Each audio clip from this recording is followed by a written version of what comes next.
কত যে কষ্ট হইতেছে ধানটা তুলতে, মানে এটা বুঝাইবার লাগে ভিডিওটা করলাম যে এখন আমার ভাইদের কত যে কষ্ট হইতেছে আপনারা দেখেন। এই জন্য বলছিলাম যে কন্ট্রাক্টর ভাই যদি পাহাড়া করতো আর 15টা দিন পরে, তাহলে একটু সুবিধা হইতো কৃষি ভাইদের জন্য। এই অত সময় আউরের ধানটা কিভাবে উঠবো আপনারা একটু কমেন্টে বলবেন। দেখেন গাড়িটার কত কষ্ট হইতেছে গাড়িটা তুলতে, লোড গাড়িটা। টলি তো সম্ভবই না, টলি উঠবো কোনো, টলি সম্ভবই না, কিন্তু গিটে অত বড় একটা পাওয়ারওয়ালা গাড়ি সে পারতেছে না।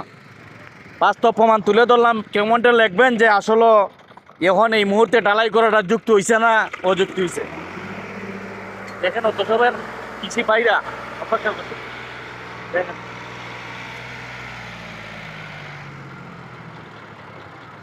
এই 30 ফুট আর 30-35 ফুট ঢালাই এখন না করলে কি হইতো?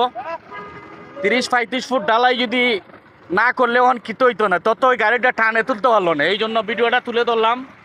সবাই ভবিষ্যতে এই ধরনের কাজ করলে একটু সতর্ক করবেন। আল্লাহ হাফেজ।